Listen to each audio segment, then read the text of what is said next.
guys, I'm excited today. I have my new friend Prashanthi, and she's going to speak about Taoism and the Tao Te Ching. It's been a long time since I've actually had a podcast episode. A lot of different life things happening, and it's also good to get a little break, but excited to be back. So thank you, Prashanthi, for coming on. Thank you so much, Kendall, for having me here in your podcast. Yeah. Do you want to give a little introduction about who you are, what you do, background? Oh yeah, absolutely. Let me start with something that's really funny because I wrote a book this long, and honestly, for most of my life, right, I really wasn't even a reader. Like not in the way that people imagine a writer to be. Right, and somehow I don't know why today just feels like I need to start there. That's the place I need to Awesome. begin. Go for it. So, great. So when I was about 12, there was this tiny old bookstore right next to my grandparents' house, right? They sold secondhand books. So I went there almost like every week. And on the days that they were closed, I remember this really strange sinking feeling, in my chest that, oh my gosh, I'd missed something that was so important. And it was open. I just felt like I wanted to wander around the aisles and picked up, for a while I did read Hardy Boys novels, Tintins, those mysteries. And honestly, I loved Archie's comics completely, unapologetically. And back then, right, reading wasn't really about becoming profound or kind of informed, but it was more about imagination, right? Escape, like escaping or entering into another world where my own just felt too small or too loud. And after that phase, right, my relationship with books became extremely inconsistent. On again, off again. I didn't always finish what I started. I wasn't someone who read consistently until I read Steve Jobs, the autobiography by Walter Isaacson. Like, I admired him. I admired Steve Jobs, despite of his contradictions and hard, edges. And he had mentioned in the autobiography that out of many books that Steve Jobs had owned, there was one that he kept very close, and that was the autobiography of a yogi. So I bought it. I just couldn't read it. I had the book right next to me on my bed table for about 5 years. I couldn't read it. I tried. I really did. But my mind just wouldn't settle, right? The words wouldn't land. I would try to read it and reread it. It just wouldn't fit in. So, and then finally, a few years ago, I picked up that book again. And this time I just enforced understanding, not just that book just gave me orientation, Kendall. Like I just began to feel and more than think, and now that there was a larger intelligence at play. Not something that we control, not something that we define, right? But just something that we align with. So I started exploring breath work. I still struggle with meditation. I can't meditate. My mind wanders. I am so dreamy, right? It's always been this way. And here's a paradox. I never imagined myself writing a book, not once. Yet here we are. And Taoism talks about this concept called Wu Wei, which is the effortless action, how things just come into being, not through force, but kind of through alignment. And the alignment came to me through a chaos. So the Tao Te Ching says the Tao does nothing, and yet nothing is left undone. And looking back now, that's how, honestly, just writing this book even feels like, right? I didn't push myself to become a writer. I don't follow this. I don't have the credentials. I'm not a Taoist. I'm not I'm an IT professional. So honestly, life moved first, and experience kind of became before I had a language for it, and only later, I finally had the words, and they just gather around themselves and became this book. So honestly, this book isn't about like having answers. For me, it was about it wasn't really about the mastery either, but it was about walking the paradox, right? Being shaped before being able to name what really shaped you, and writing before being able to explain how I learned to read life itself. And if Taoism really has taught me anything, right, it's that meaning doesn't always arrive in the order we expect. Sometimes like the preparation just happens beneath the awareness, and sometimes the path appears after you've already been like walking it, that space between knowing and not knowing, between that effort and the ease, between the book that we think we are reading and the one that is just quietly writing us this whole time. Right. So that's a little bit about how the book came about into existence. And I know you mentioned, Kendall, that you know about Tao. You know a little bit about Tao, or about. I know very little about Tao. So yeah, that's so what is your understanding of what Tao is? Yeah, well, first I want to say, well, what's the book called, first of all? No, it's called Embracing Paradox. Okay, great, great. I love it. Yeah, I just want to reflect on your story. I grew up a reader, but I grew up reading a lot of fiction. So I understand about that, like escapism and story. And it wasn't until I was older that I really read much nonfiction and was looking more for, more type A, like this is how you do something. But I think that set you up well. And I've read the autobiography of a yogi and enjoyed it. It was long, so I get the struggle. Yep. And the mystery and the mystic, it was too mystic for me. It was just, I mean, someone just floating in the air. I just couldn't, I don't think my mind was aligned to accept something so radical, because I was brought up in a very like I did have influence of Guru in my life and all that, but I still, was very young. Like work, and you work hard, you study hard, you put in all that effort, and you have to put that effort. You have to really strain yourself to get something out. Right, that's the block that I had in my mind when I was reading autobiography. Yes, yes. I think that's the masculine versus the feminine, the pushing, the striving versus like the surrender. And yeah, I think it took me a long time to.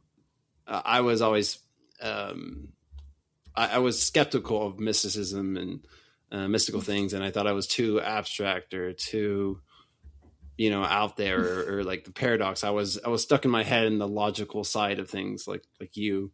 But eventually had my own awakening, and that transformed my life, and now I love it. I love mysticism and the paradox. So yeah, to answer your question, what I know about Taoism is that, yeah, it's from China, I believe, and I know the Tao Te Ching. I've read some of it. I was reading it before we got on here, and I know it really leans into the paradox, and that well, growing up, I grew up Christian, so they say God, the energy of the Tao, it cannot be understood or described, so it really leads into that mystery side of things. Yeah, so I want to ask you, is Taoism, is that a religion? So Taoism is a way of life. It really is. You can be a Taoist and follow whatever religion you want to follow, because it's all the same. And Tao, all the religions merge in Tao, and Tao splits into many religions. So before anything ever existed, that was Tao. that the primordial energy, that before anything ever, the form or formless, the mystic or non-mystic, it doesn't matter, before anything ever emerged, the basic unit is the Tao. Yeah, that's beautiful. So, does Taoism have a religious leader like Jesus or Buddha, anything like that? Oh yeah, Taoism.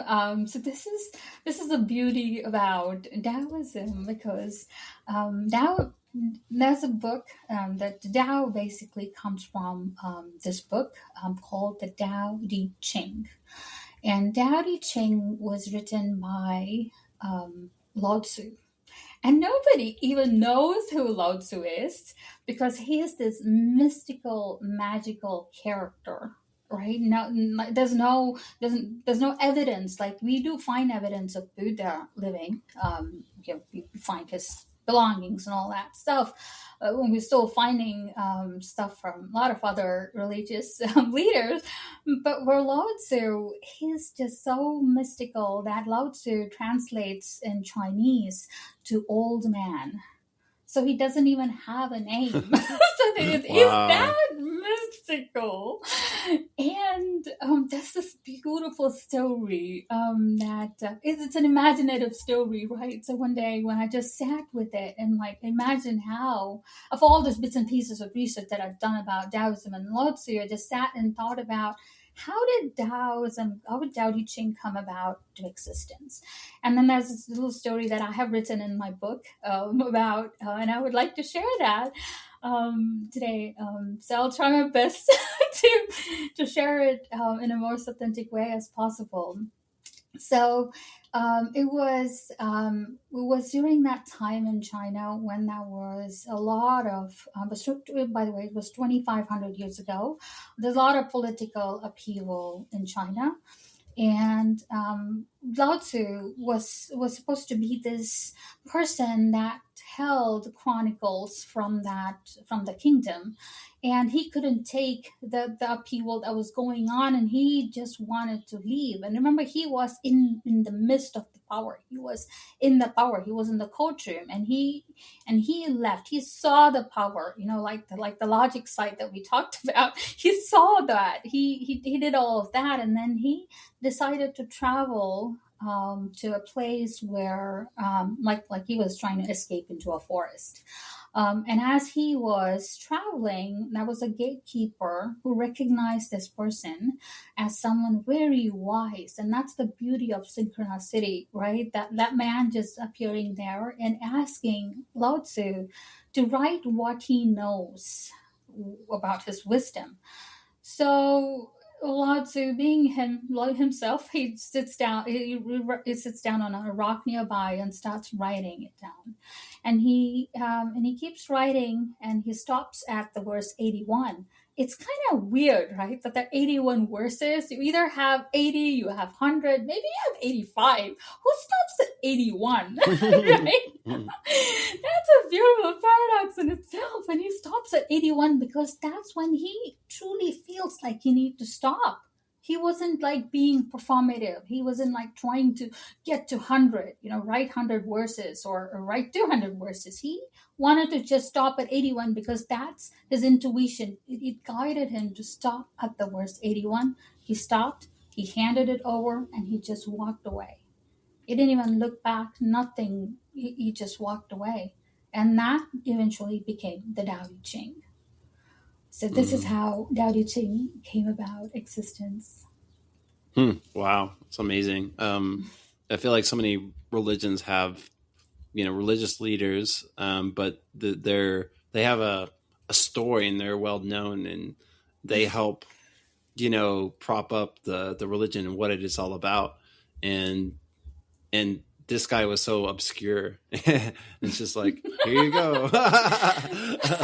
Yeah, there you go. And that's what Taoism is all about, right? And he is a true embodiment of that Tao, because the Tao doesn't take credit for anything. It just keeps giving and giving and giving, like a mother that gives to the child. That's what Tao is. It doesn't Mm. restrict, okay, I've given you this much, now I want something back from you. No. Tao is something that keeps giving and giving. And when you align and when you become that, you become aligned with Tao. And that's when the synchronicities and everything would just fall into place. It's as easy as letting go. And sometimes I'm like, and when I'm reading these verses, I'm like, what am I trying to learn from these words? Instead of asking a question that way, I started asking, what can I remember?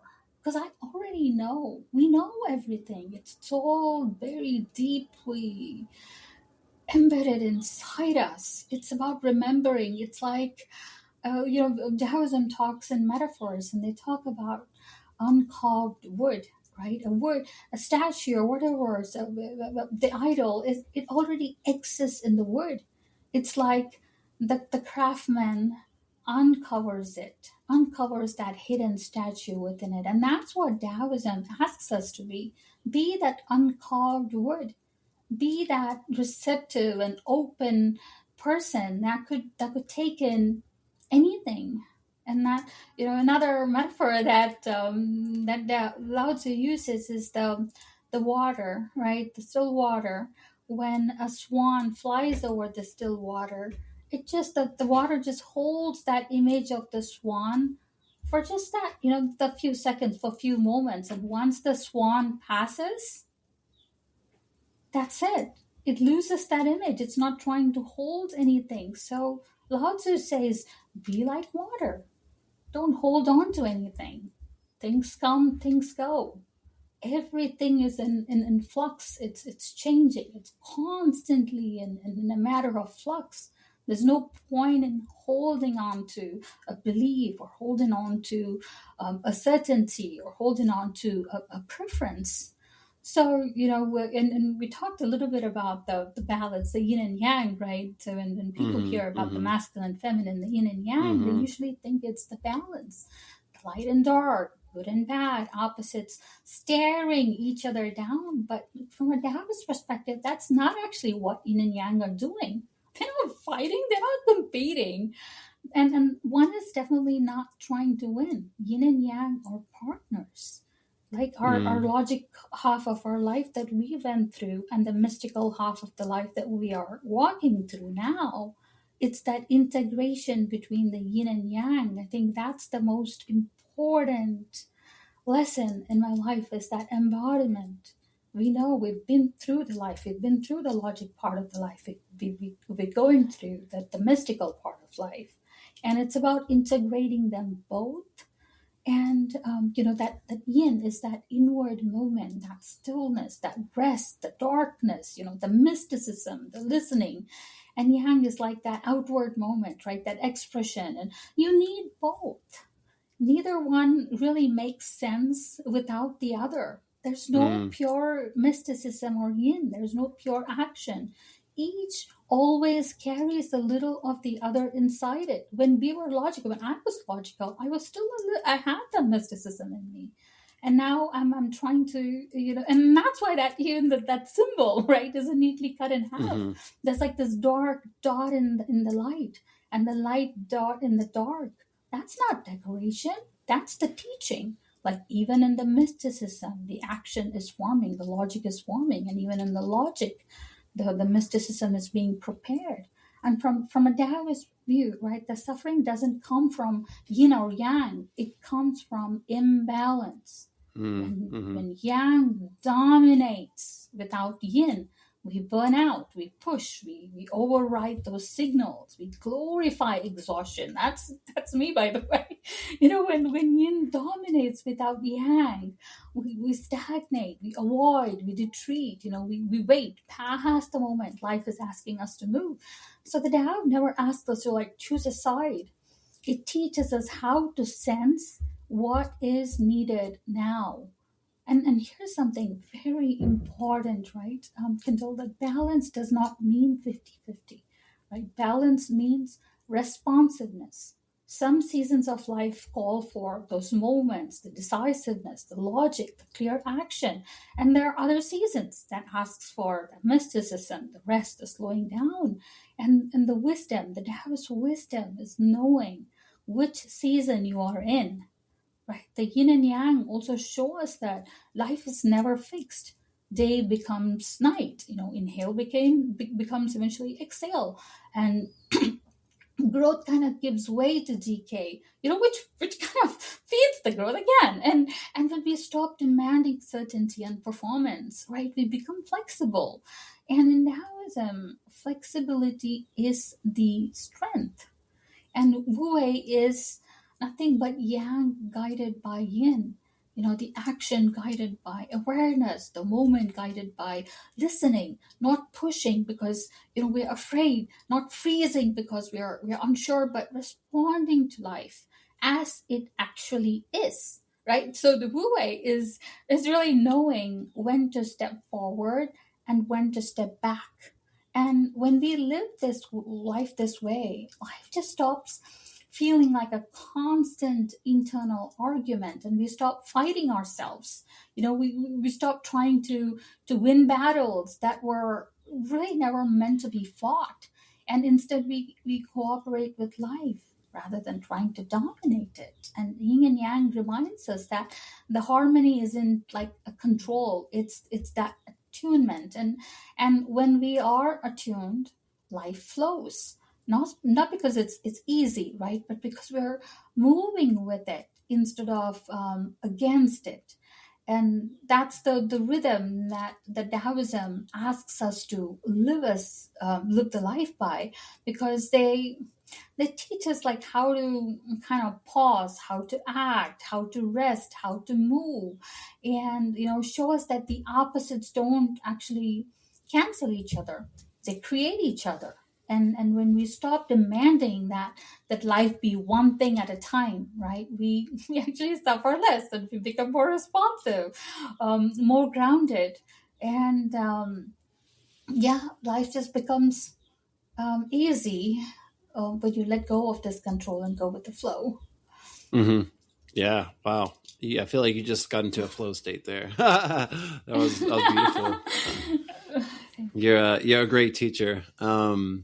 Yeah, and I totally agree. I love that concept. And yeah, one thing, that in my own studies and journey, just seeing the connections between different modalities or religions, different things. So the masculine, feminine, the yin, the yang.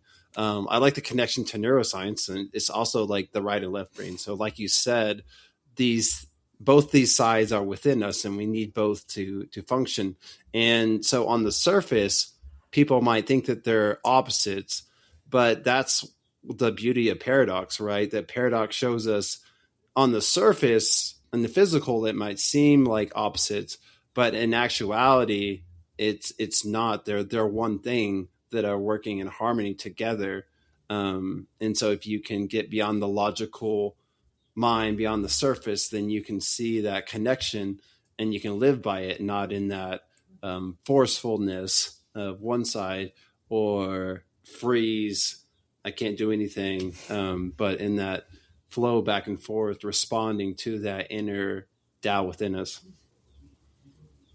Exactly. That's a really interesting question, Kendall, because that moment, right? We think that one side has to win, especially Mm. the being side, the doing side, or the domestic side, depending on where you are at. So that's when the anxiety kicks in, because deep down, right, you're afraid. What if the other side wins? Right. And that's where we cling to the being, to existence, to permanence. I want my side to win.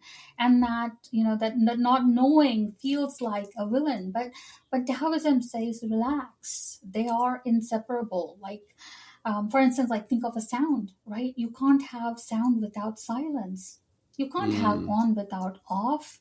If something was always on, you wouldn't even know that it was on, right? So the birth and death are the same thing. whether we're talking about a person or birth or death of galaxies, long life, cosmic life, same process, different scale, which is both comforting and also slightly unsettling, right? Right. Because we kind of feel so weird, because we resist this. We end up feeling like kind of like strange, like, why am I here inside this body? Right? And we tell ourselves, oh, there's a soul inside the body. But Taoism completely flips that idea. It says, what if the body is actually inside the soul? Right? Inside a much larger process, a field, Mm-hmm. a movement, and suddenly you're not a stranger in the universe, right? You're a part of it, whether you feel ready or not. So, what does this really mean practically, right? Because Taoism isn't about just sounding profound. The consequence is super simple here, right? Stop working against the grain. Learn to work with it like wood, like water. This means Mm. having a non-hostile relationship with our environment.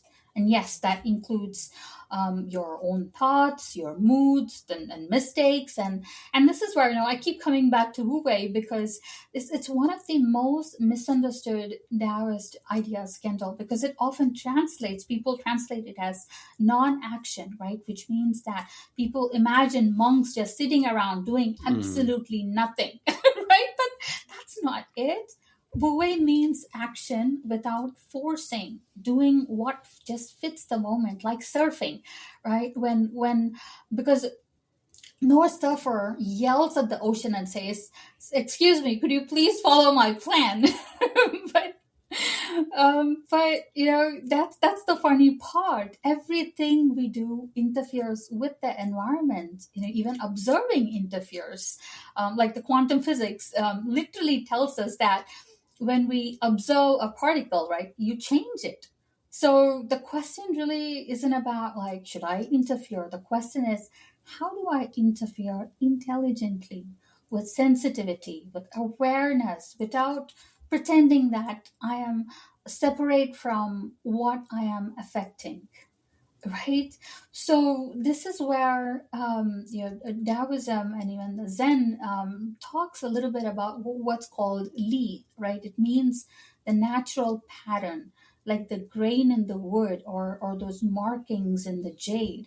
Because Western thinkers translate this as laws of nature, right? But Taoists, they would translate this in a different way, because to them, nature doesn't obey laws. Nature isn't in court. It's orderly, but it's not legal. Think about clouds. They aren't symmetrical. They don't follow instructions. They're doing absolutely nothing productive, right? And yet we stand staring at them thinking, wow. And this is why Chinese art always leaves room for the uncontrollable, the brush strokes, that just go dry, and the ink that just spreads unpredictably, and the painting just feels alive, and the order that just allows these surprises, right? And bees do exactly what they feel like doing, and somehow the hives just work, which raises a very uncomfortable practical question.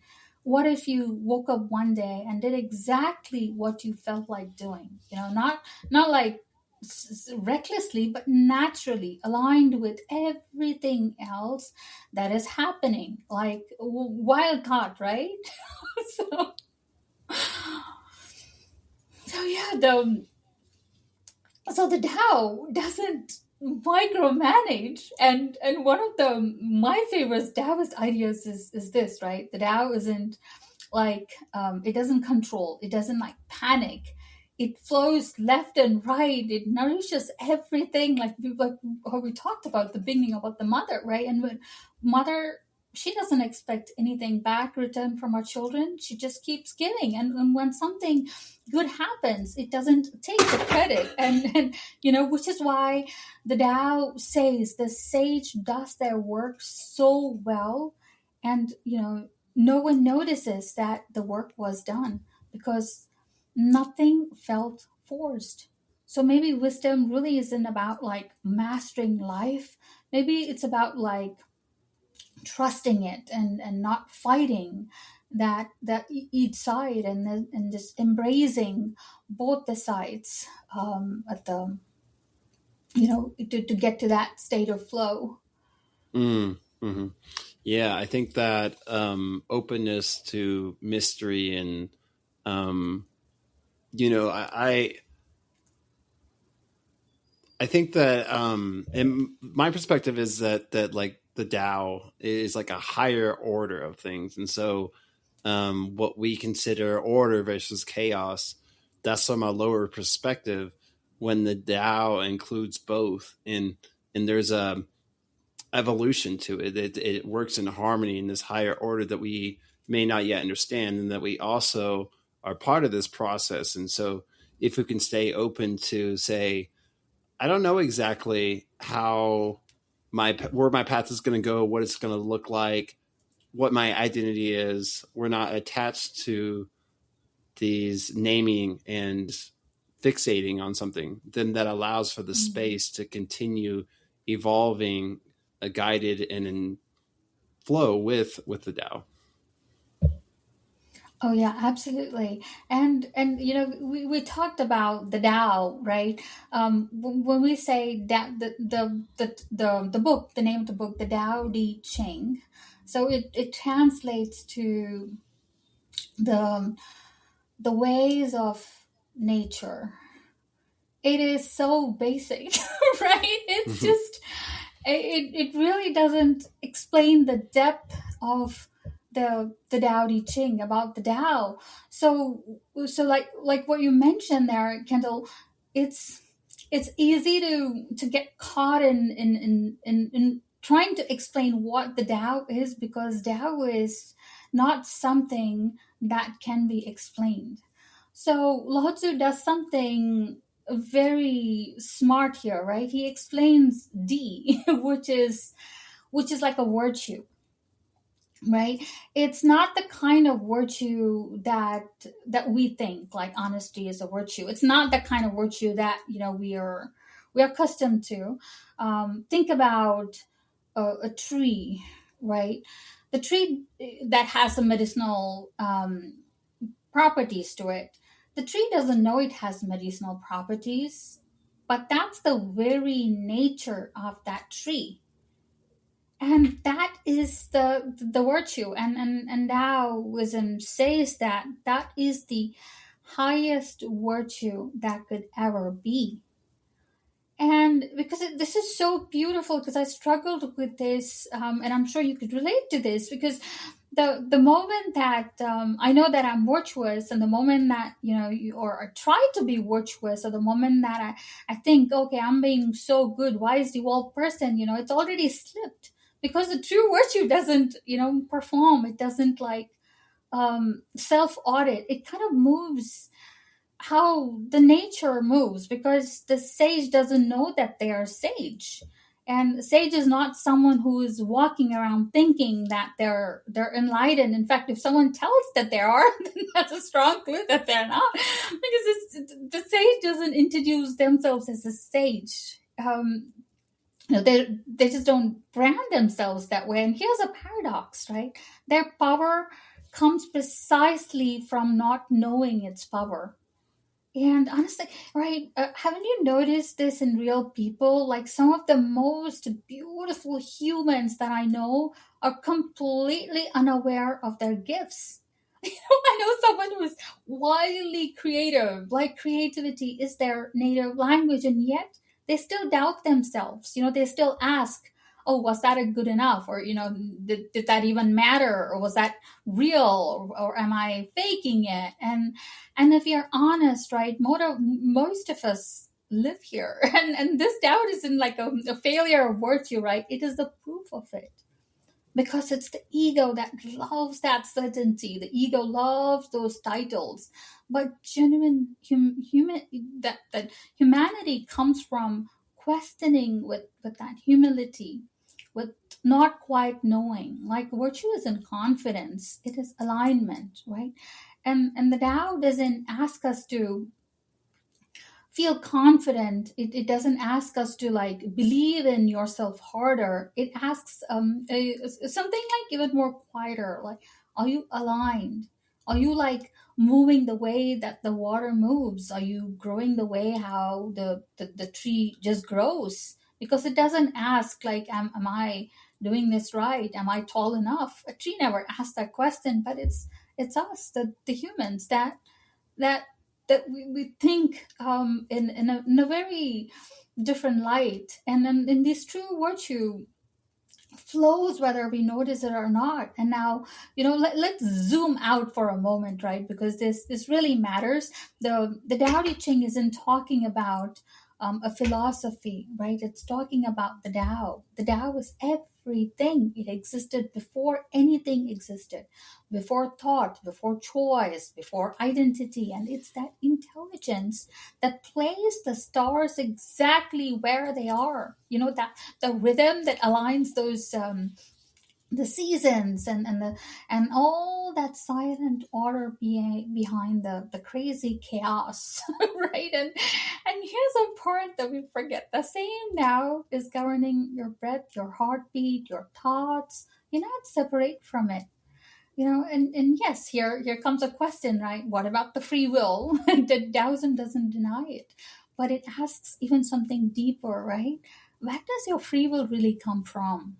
Like, who is the one thinking that they're choosing? Right? Because who is that thinker behind that thought? And when you look closely, right, even that the thinker is part of the Tao, which makes free will fascinating.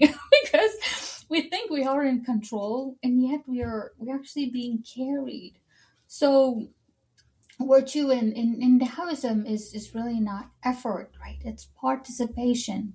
Like, you aren't meant to manufacture goodness. You aren't meant to like interfering with what already flows through you, just like the tree, like the water, just like the sages that live among us every day.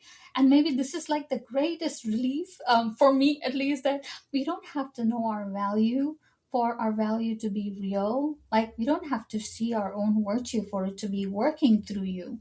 If we are rooted, if we are present, and if we are responding honestly to the life that is in front of us, then like a tree, right, we already are healing. Like, even if we have no idea that we are healing, and then we still are. And that's exactly how the Tao intended it to be. And yeah, it is very strange, because there's so many paradoxes um, that that I could think of, to share in this moment. And the one that where instead of rushing to resolve something, right, I actually that want to stay inside it for a few minutes. I've always been this ambitious, the driven person, someone who moves forward, who builds, who wants to become. I'm pretty sure you could relate that.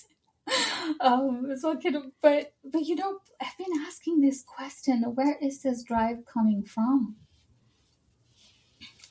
Is it something real, or is it something that is learned, inherited, or from the expectations that were never even like spoken out loud? Right. And this is where I think even the achievement can quietly turn into a currency. We don't say this out loud, but we feel it. Like, if I do more, I'll be loved more. Like, if I succeed, I'll belong. I'll keep going, and I'll finally arrive.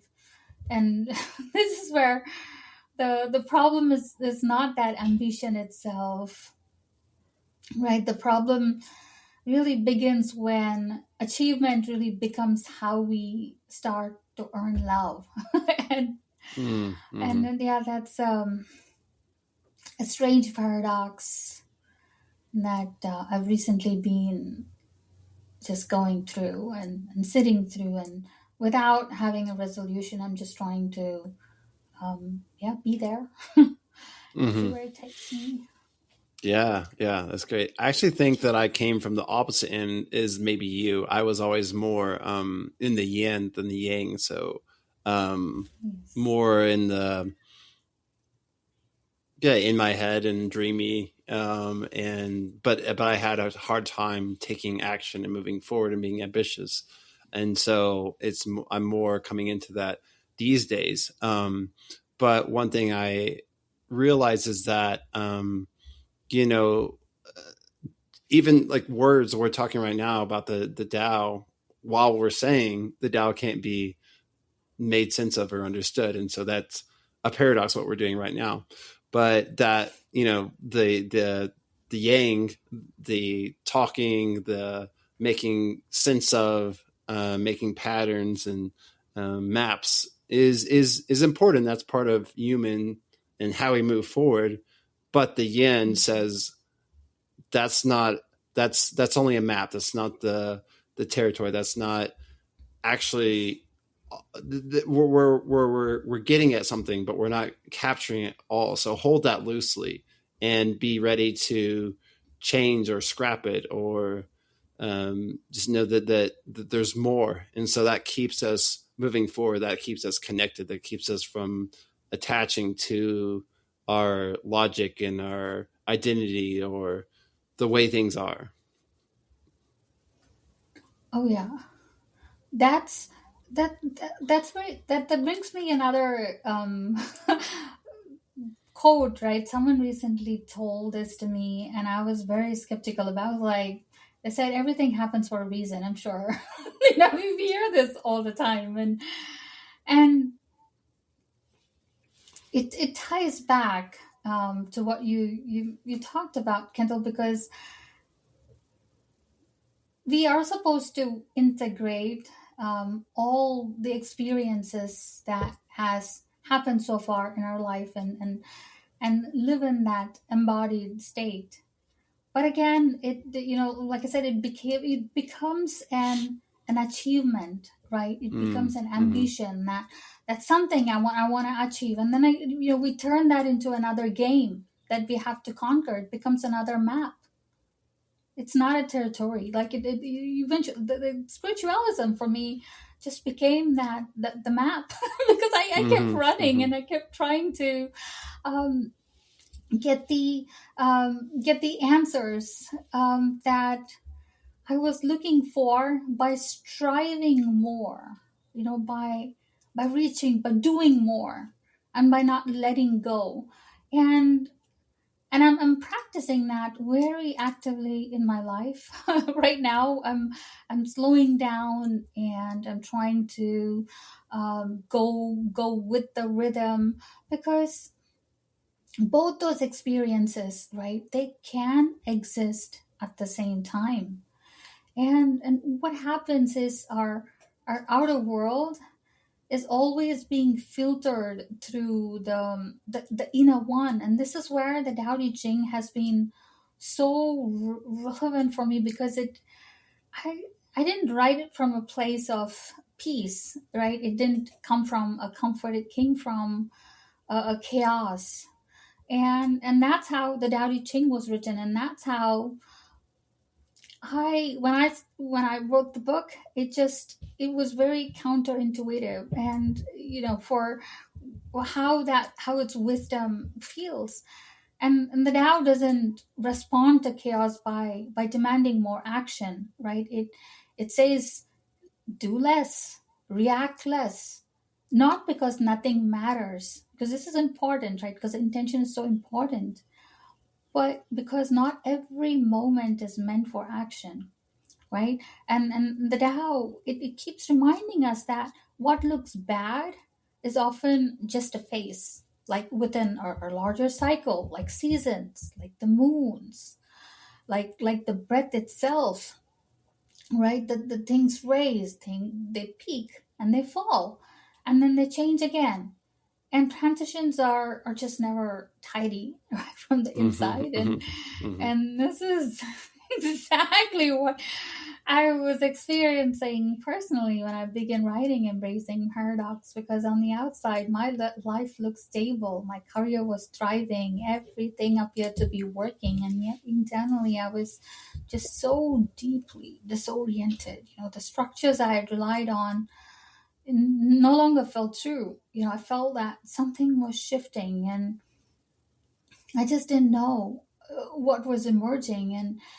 And again, when I started writing the book, it just felt like I was in that wu way, that the flow, and yeah, all of that. It's I don't know why, but I just keep coming back to wu wei because this is so important. And there's a line right in Tao Te Ching that has really been undoing me lately. It is that the gentlest force can conquer the toughest challenges, right? That something without physical form can enter even the smallest gaps. It's very poetic, right? Nice imagery, but the longer I sit with it, the more unsettling it becomes, because everything that we are taught about strength tells us the opposite, right? We're told that the power comes from effort, from drive, from pushing, from doing more. And Tao says, look closer, look at water, look at air, look at time. The strongest forces in existence, right? They don't strain, they don't dominate, they persist. And that's why Wu Wei is that very name that Taoism gives to this paradox, which is doing nothing that needs to be done. And it's like acting without that friction. Think of a raindrop, right? On its own, it's harmless, but over time, it shapes stones, not through aggression, but through consistency and that surrender to gravity, basically. And that's the whole way. And the uncomfortable truth is, when we stop forcing things, don't stop happening, right? They often start happening more precisely. And in life, in work, in creativity, big shifts don't come when we are clenched and when we are trying. They come when we kind of ease our grip, when we stop micromanaging the outcomes, and we stop insisting that things unfold on our own timeline. And this is that the flexibility of Taoism, which is one of the strongest paradoxes, right? Because your gentleness eventually becomes your strength, your softness becomes resilient, and non-action becomes the most precise form of action, and there is. And this is the most humbling realization that I recently had, is that I don't get to like decide what my next move is. I don't have to plan for it. I have to just align with what is already happening, what is right in front of me. And that does that. Hmm. Yeah, no, that's beautiful. And the funny thing too is that feel like you're following the Tao in the sense that I have all these questions, but as we go along, you're just answering them without me even asking. Our minds, that we are in alignment with Tao. Our minds are in Mm-hmm, sync, I believe. mm-hmm. One question I have is, growing up Christian, when we talk about God, um, it's a very like personal thing in relationship. And so how would you describe Tao? Do you think that it's impersonal or personal, or how would you describe it? So the Tao existed even before gods existed. So the Tao is the basic unit of anything that you think of. It's that it's that dot that led to the Big Bang. If I have to explain it in a scientific term. So it existed before all of that, before God, before the universe, and that is and that's what makes it so powerful, because it existed before anything ever existed, and it will exist after everything stopped to exist. So it's there. It's the basic unit of anything, and it is very difficult. This is okay. I'm gonna say something very personal to me, because recently I heard this, because I have a guru. I'm very, very fortunate to have a guru, a human form of guru in this lifetime. Sri Satya Sai Baba. He's been shaping my spiritual journey in ways that I unimaginable, right? So he's no more in his physical form, but I I feel him. He's with me. He's around me. He's in me. He talks through me, and so I was wondering, because I had a lot of trouble with idol worship, right at the beginning, when I was young, and growing up in India. You see idols everywhere. Kendall, everyone worships idols.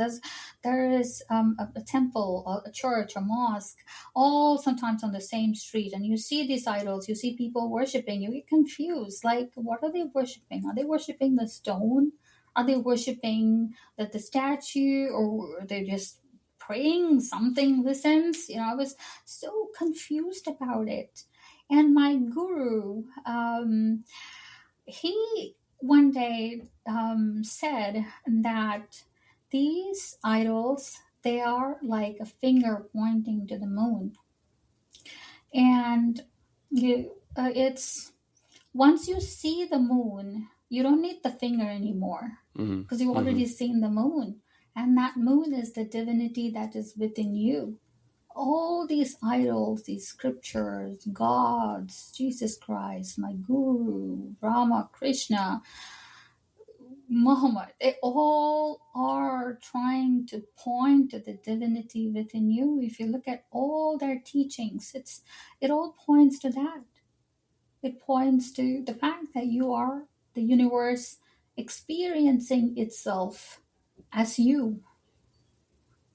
And there's nothing more or less left here to do than be the most authentic self at this point. That's all that is needed. Because nothing matters. Your past is just a version of a haze that you hardly remember in the future. You never know. And all we have right now is this present, this be here now. And I keep quoting Ram Dass again and again, because he's my favorite. Oh my gosh, I love Ram Dass. Oh gosh, he's my hero.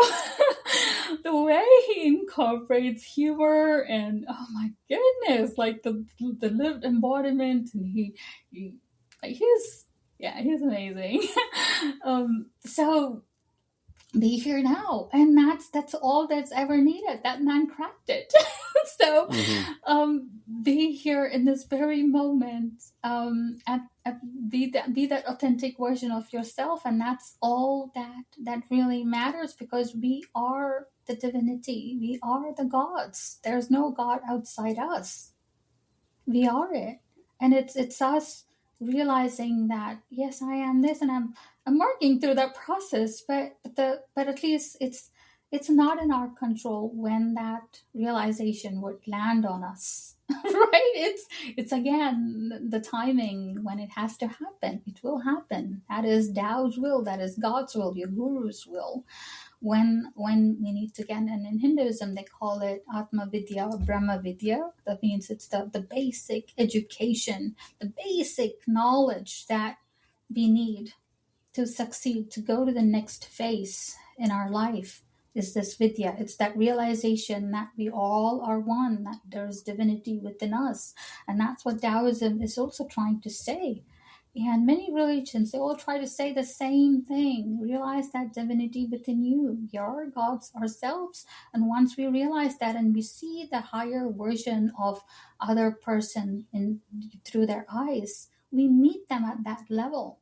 We when we stop the judgment, when we let go of the comparison, the competition, we let go of all those, we see the other person in the same. This is another funny paradox, right? You meet other person in the depth that you've met yourself. I've been thinking about this a lot because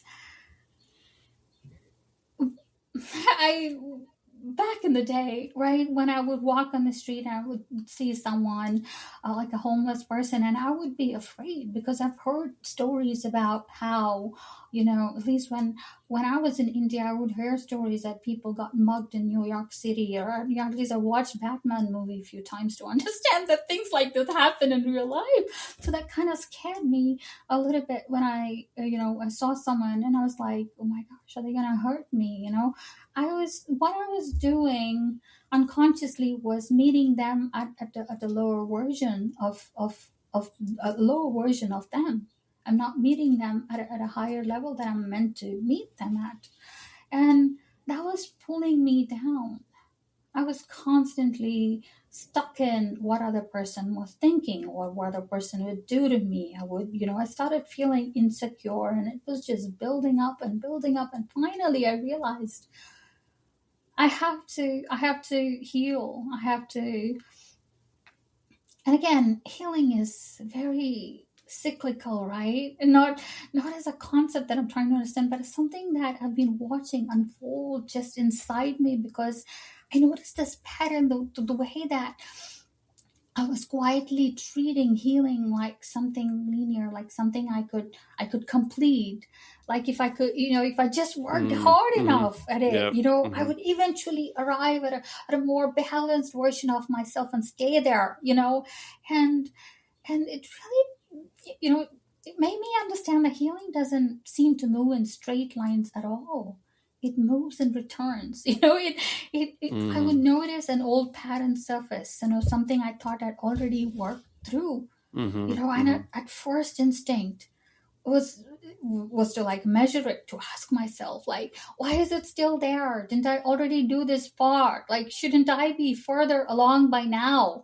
And then I would catch myself stressing over the speed of healing, which when I really look at it, it's kind of absurd, because healing faster than what? Like faster than life? Faster than my own rhythms? Like, this is where, the Tao, from a Taoist perspective, and the whole framework just collapses pretty quickly, because Taoism doesn't see growth as upward movement. It sees it as oscillation, like breath, like tides, like seasons, like the expansion and contraction and ease and effort again and again. So what changed for me wasn't that the cycle stopped, right? But that I stopped treating the return as a failure. I noticed the mind's habit of swinging one moment, striving to improve, and the next moment criticizing myself for striving. And I realized that both that swings are part of that same moment. The real work wasn't correcting the swing. It was not making the swing mean something about my worth. So I started kind of practicing something very simple. So when I noticed a pattern, right, I didn't rush to fix it. I didn't, turn awareness into a task. I just stopped, right there. No more, no less. And, that feels, that at least felt to me deeply Taoist at that point, because the Tao doesn't demand that, we perfect the awareness. When mind, right, it goes too far in one direction, you don't scold it. You don't yank it back. You just return it, and then it wanders again, and then you return again. That repetition for a long time I thought was my failure, but actually it isn't. It is the practice. It's and healing, when we see it this way, isn't about moving away from the pain forever. It is about learning how to meet when it comes back without tightening around it, because you've already gone through it. Now when it comes back, you relax a little bit, which reframes everything, because your healing stops becoming a project, and then you start building a relationship with that rhythm, with closeness and distance, with that moments of peace and the moments of friction, and none of that really disqualifies the relationship, right? And what really softened in me is what that was, that realization that healing never asked me to be improved in order to be present, right? It only asked me to be honest, to be here as I am, not the healed version, not that enlightened version, right? This one, the one that I'm in right now. And this is why Taoism would say that when you stop interfering with the process, things find their own balance. And I'm learning, right, slowly but imperfectly, to trust the cycle itself, to trust that seeing is enough, that returning is enough, that I don't have to dismantle every pattern. And the moment I recognize it, that the healing isn't a line that I'm walking forward on, it's actually a circle. I keep Mm-hmm. just moving Mm-hmm. through it.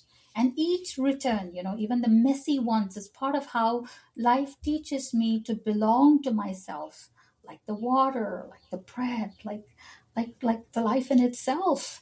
And and to help me with this, right, there was this paradox that I was not trying to resolve, but I sat with it, and eventually I did get a realization to how I started seeing things through in a different way, and it's called that the paradox of mirrors.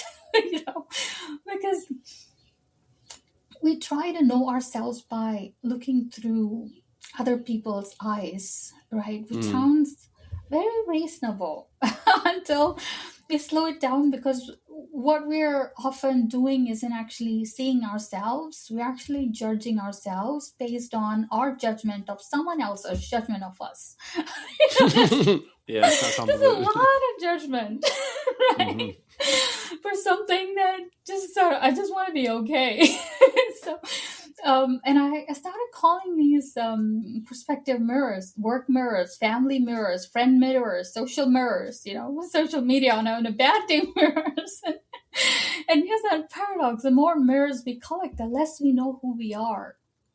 And each mirror just shows a slightly different version, sometimes confident here, awkward there. And and that the really sneaky part is that we think that we are being self-aware, but really we're building a self-inflicted cage.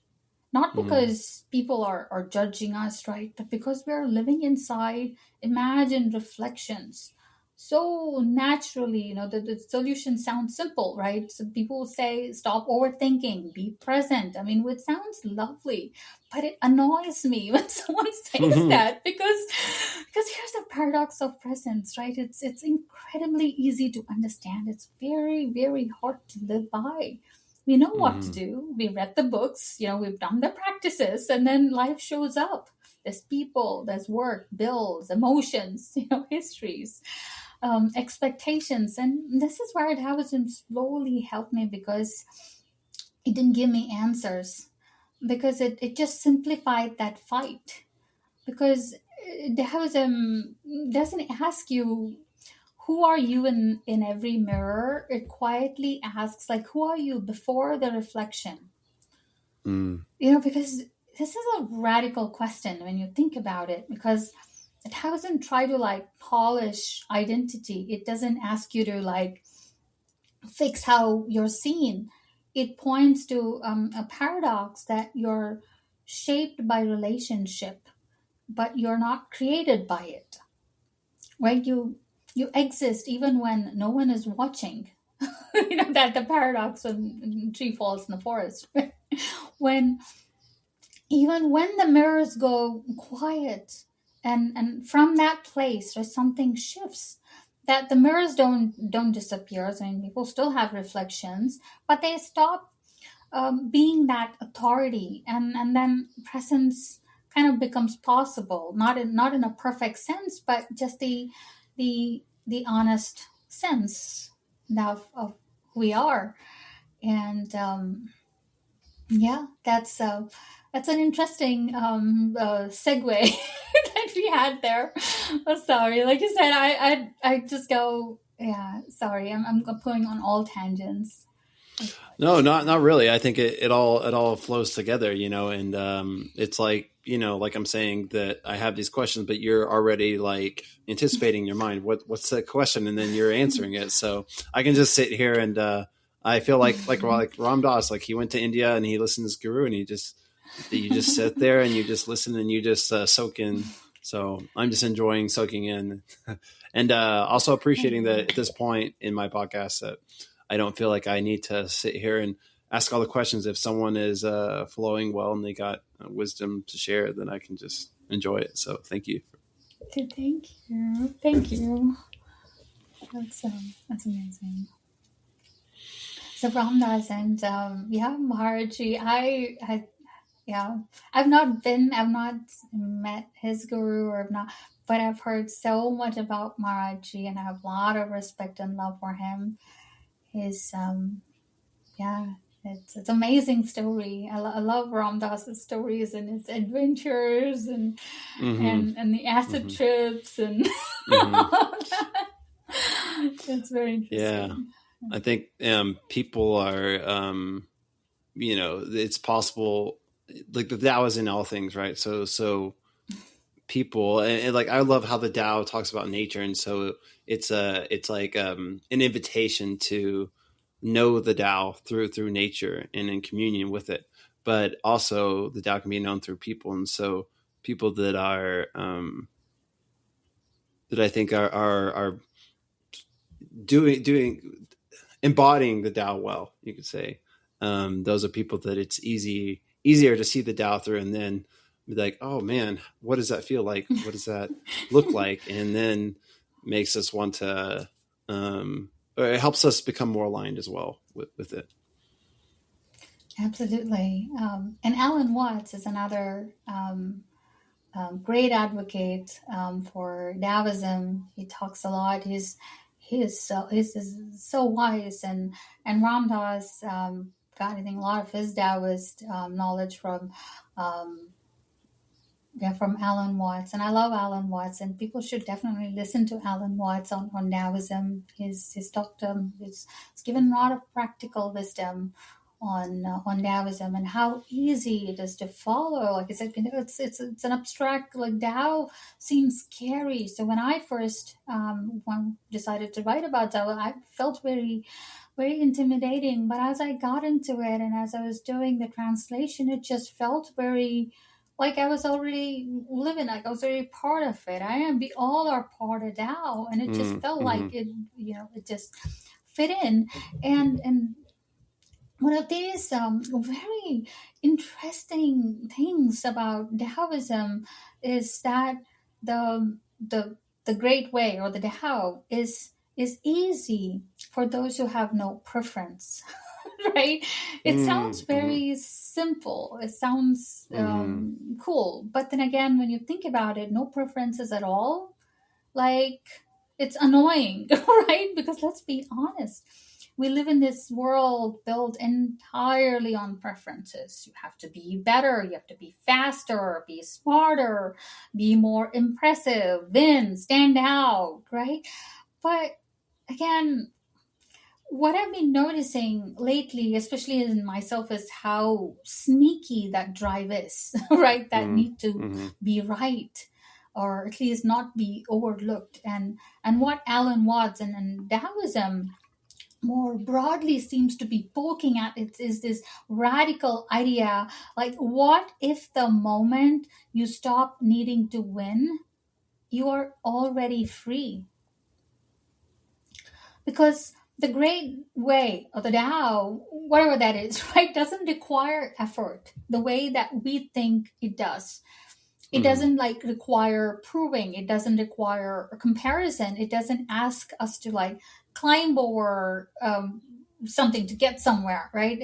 It's already happening, and the only reason it feels hard is because we keep arguing with the reality. Sometimes we keep saying, well, yes, but it should be this way. Yes, but I should be further along, but they're ahead of me. Preferences. These are preferences. They sound innocent. They sound like taste, like goals, or like standards. But what I'm realizing is that these preferences are often just disguised resistance, right? Resistance to what is already happening, what is to where we are, like resistance to being ordinary, being anonymous, being unfinished. That really gets me sometimes when I think about this, because we are in a world where we have to respond. We care, but I don't want to be yanked around by praise or blame, and that's hard because I was trained to want reactions, to want Mm. validation, to want Hmm. feedback, the confirmation that we're doing life correctly. But Tao doesn't clap, it doesn't boo, it just flows. And when I really sit with that, right, I see how exhausting that need to prove intelligence actually is. It doesn't mean that staying humble doesn't mean that we're thinking less of ourselves, right? It means thinking of ourselves less, not making everything about us. And it's about responding honestly and letting that moment be what is without needing to win it. And maybe that's what no preferences really means. Not apathy or not passivity, but the willingness to let life just move without constantly inserting, but I would prefer it this way. Because the Mm. moment that Hmm. we drop that argument even briefly, there's this deep exhale, like no, just participation. And maybe that's the great paradox, right? The great way doesn't need us to be better, it just needs us to stop resisting being exactly where we are. And the moment we stop trying to like prove anything to the world, right, the world kind of loses its grip on us. Right, just that 1%, it just um kind of humbles us a little bit. And I think that's an important one of those embodiments that I had to go through, and I'm still going through. Like I said, it's like a cyclical Hmm. process. Oh Um, yeah, it never ends. right. Oh, is there can you say something to how the Tao has like changed your life, like a personal story? Oh yeah, absolutely. That's a very interesting, because the way my life before Tao entered and after Tao entered are complete opposites. In a way that I was very logical. The first half of I did my engineering. I worked very hard. Um, to my first 20 years of my life while I was in India. Growing up in India is not easy. You're constantly being yanked around. You're being compared with other Mm. kids because it's a survival of the fittest. You're put in that Hmm. pressure cooker environment, and I came out very hard, very masculine. Like I had to work hard. I had to finish these tasks. I was constantly planning, and that's where it got to me to where I am right now on my work side. I'm a program manager. I manage programs. I do plans. That's my day job. And when Taoism entered my life at that time, I was very on the go, making plans, and Taoism asked me to slow down. I said, "Well, you are going at a very fast pace. At some point, there has to be a balance. You have to bring that balance into life."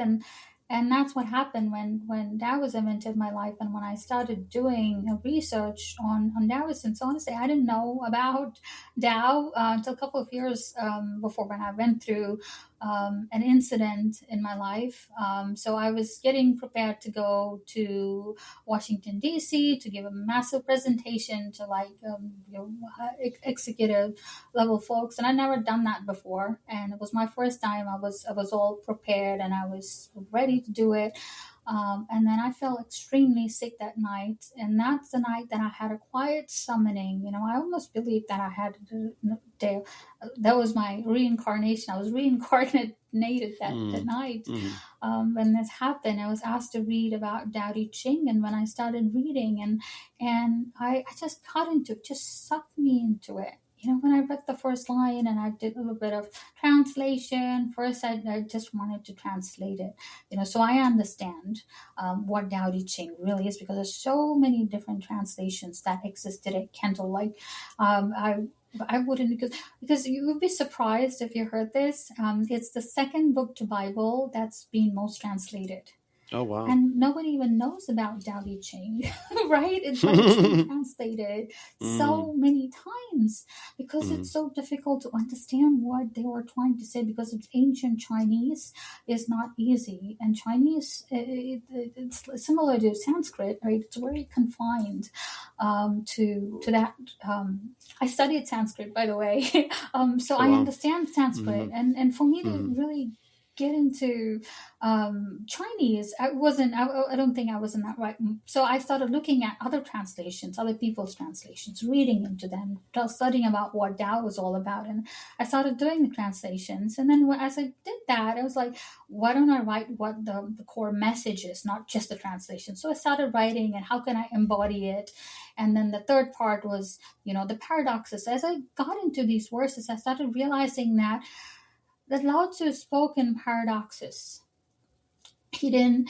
He always gave. Its paradoxes are like these riddles, and Tao Te Ching was all about these riddles. And I started explaining what these riddles are on the book, and then I started writing about how I actually embodied it. When I was doing the research, it's like, this seems very familiar to what I went through, last year or the year before, whatever memories that came to my mind. I started writing about that. Oh, this happened and I did this and this is what I learned. And I realized that I was already living it. I was faking it or in a real way, or, in a very, in some way, I was living it. I was already living because of the initial, whatever scriptures that taught me, right? Be good. Love all, serve all, don't lie, be honest, be a good person. Everything that my initial days in India had taught me, or my religion has taught me, or being in presence of my guru had taught me. I started I was putting them to action without even me realizing that I was putting into action. And when I was writing the book, all of those were surfacing. I was like, I was living now all along without even realizing that I was living it. And that was the time I was like, okay, it really helped me to get here. Maybe if someone reads this book, maybe they would get something out of it. So I just decided to put the book in Amazon and see whoever the book has to reach to, it'll reach. And then I was I don't know why I wanted to do a podcast. So I was trying to see how can I market the book, how can I get the word out, or it was, I think, more like I just wanted to do something because I was bored with the way how because my work life, it doesn't bring that creative side in me. It brings that logical side, and I do apply my creative side. I do apply my emotional side, and I'm very kind, and I try. I shouldn't use the word try to, but I be who I am at that. I be my authentic self at that very moment, and even if that doesn't get me accolades or get me promotions or whatever, I'm just doing what I'm meant to do without striving or without achieving, and.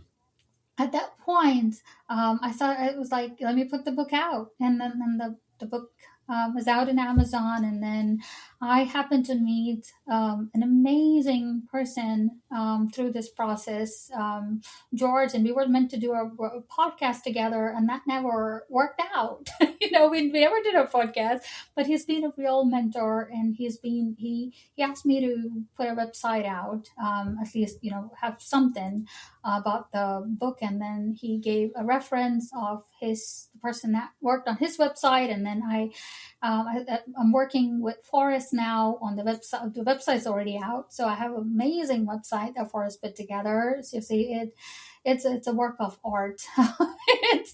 It's such a yeah, and then now I'm working with him on the social media. So what I'm trying to do now is take the podcast content and make them into reels, and we put them in the Instagram, and we'll see. At least we'll get the message out. It's really not about. It's about I'm having fun with it. At first when I was doing this, you asked me the interesting question: how many podcasts have you done before? Because I've done at least 10 or 12 podcasts, but every time I'm doing and being in this podcast, I don't feel like I'm trying to do something. I'm trying to promote the book. I'm trying to I'm feeling that not being my authentic self, it's becoming very performative. So that's when I'm now trying to think what else should I do now. So maybe I'll take a break from the podcast, and I'll do more, like maybe I'll travel for a little bit, and then do a podcast along the way. Maybe that's something that I'm currently exploring. Maybe I'm trying to take a few months off from work, and do this, do the podcast, do the travel podcasting, and see where it takes me. So that's the plan for now, but we'll see. Honestly, look at me making plans. Yeah, well, but I think that's that's what I'm thinking. No, that's beautiful. I mean, I think that's like even for me, I was really working on becoming a life coach and taking action, but then it became very like you're saying, kind of like I'm striving, I'm trying, I'm putting my identity as that, and then it's not working, so then I'm feeling bad, and then I was like, okay, I need to slow down. Then you go back into the yin, and you're like, okay, recalibrate. What is how do I connect with the Tao, and what is that flow, and how can I live from that flow? And then now I'm coming back to it and taking action again, but from more of a aligned place of like, I'm secure in myself and who I am, and this is just an outflow of that. And then I'm sure at some point I'll be like, oh man, I'm probably striving too much again, and that cycle repeats itself. But like you said, it's a spiral, and but we learn as we go, and we have to make mistakes to realign and recalibrate. And each time we take that spiral, I think we're it's lessening the extremities of getting too stuck in the yin or the yang. Yeah, absolutely. That's beautiful, Kendall. What you just mentioned, it's beautiful. Yeah.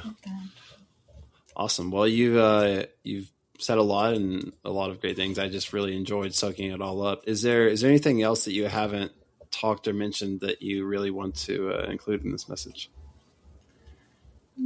I think I absolutely loved our conversation. This is probably one of the best conversations I've had with people in a long time. Yeah, as to be honest, I've been isolating myself for quite a bit now. I've not been really been kept to myself. I felt like this was, I don't know, I'm just going through that phase where, I'm healing, and I don't want an outside noise to really, I don't know. I don't even know if that's the right thing to do or not, but I'm just doing whatever that feels right to me at this point without really judging myself for it, while constantly judging it. Yeah. So. Right. No, I've been there, and I think it's very important to go inward to be like, you were talking earlier about judging ourselves through other people's judgment of ourselves. And oh man, I've been caught in that so much. And that's, that time where, okay, let's get away from everyone, go into ourselves, and then we can really recalibrate and connect. And then and then we're more have that rock and we're solid. And so then we can go out again to the world and not be so dysregulated or swayed. And I'm sure we'll get swayed again, but it's like we're building our muscles, we're building our resistance and our security, and then we're ready for more, and then we go back, and then we're ready for more. So I think that's a beautiful cycle, and I think it's great that you like listened and took that time, and now you're ready to come back out again. And that's just like what I'm doing. Like I took a break for months, and now it's May, and here I am again, another podcast episode. Yeah, now something tells me our life's gonna be completely. I feel that so deep in my heart when I come back, when I'm ready to come back into this world, it's gonna be just mind blowing, and I already feel glimpses of it.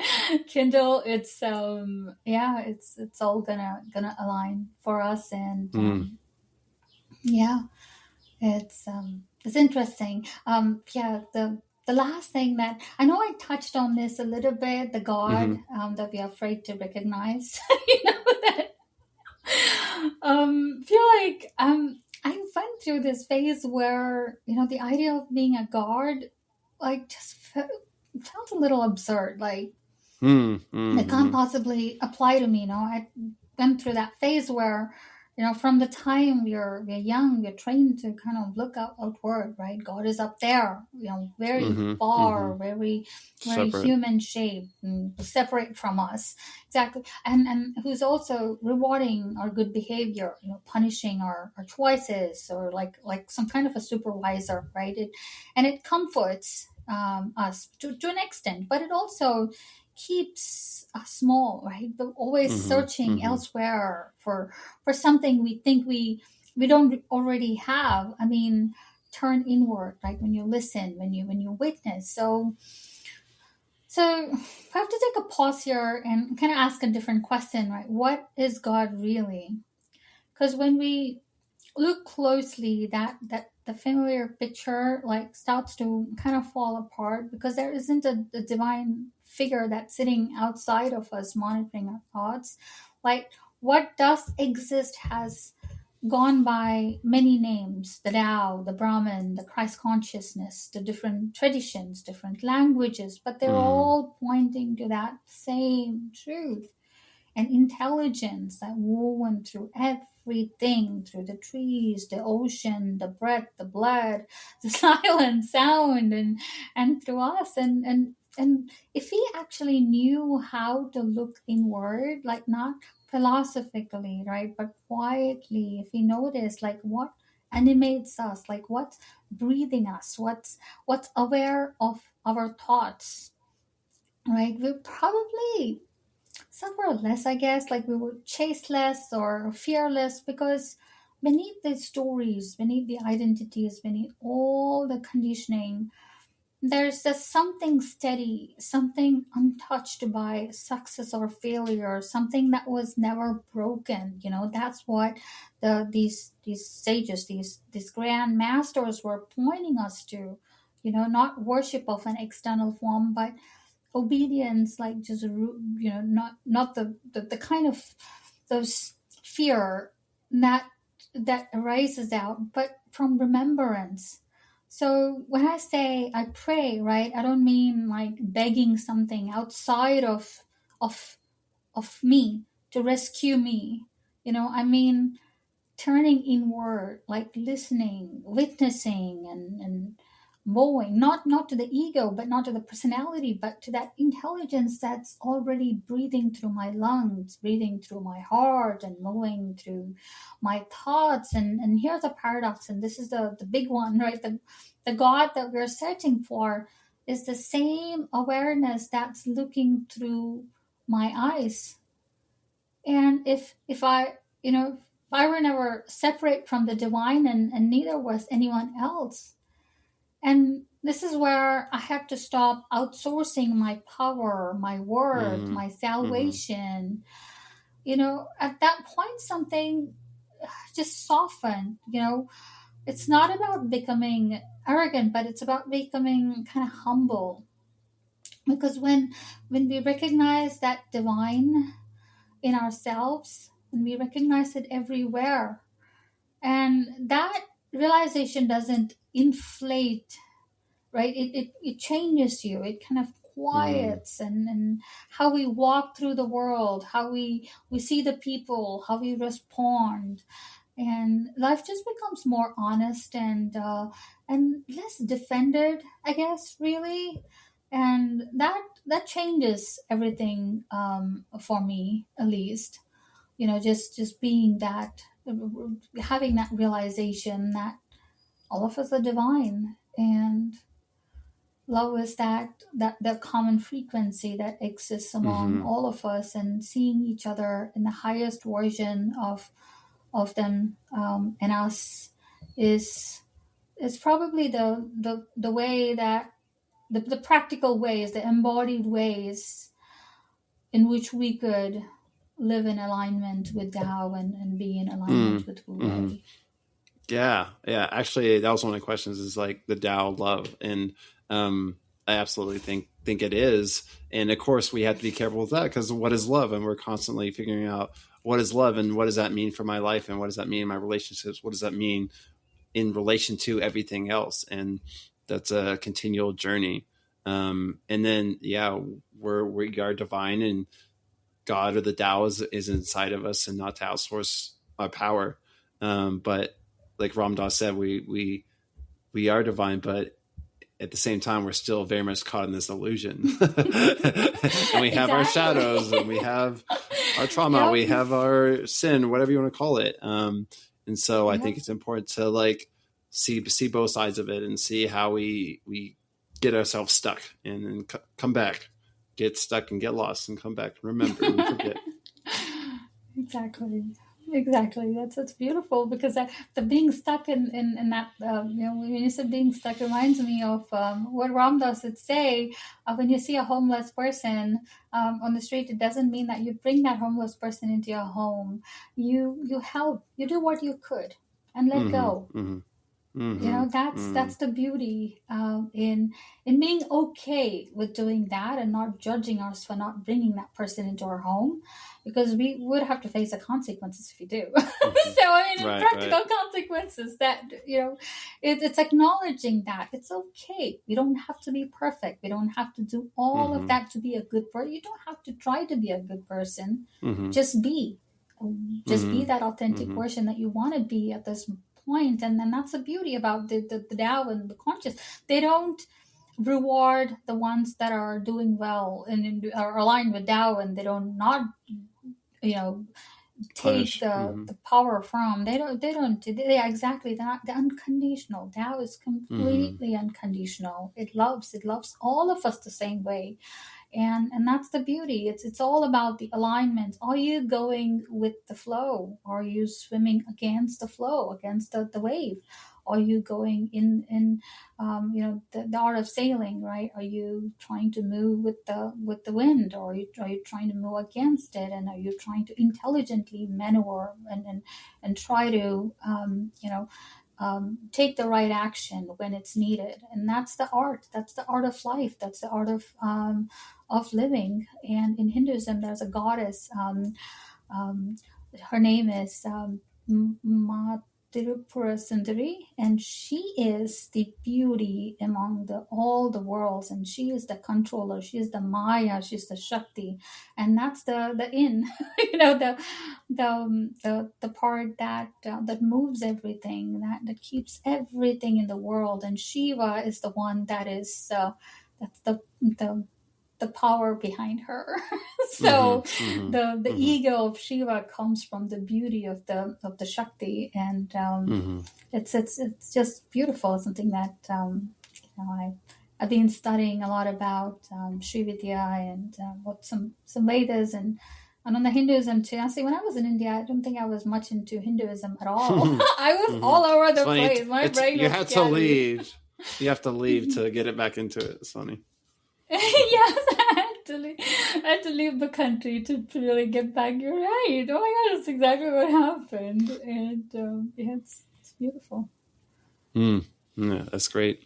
So I will put your website on the show notes so people can find you and find your book. And yeah, thank you for this awesome talk, and really enjoyed it, and just soaked it all in. And I just love your energy. So thank you. Same here. Loved it. Loved all about our conversation today. Thank you so much, Kendall. You're welcome. I'm glad we talked today. Yes, me too.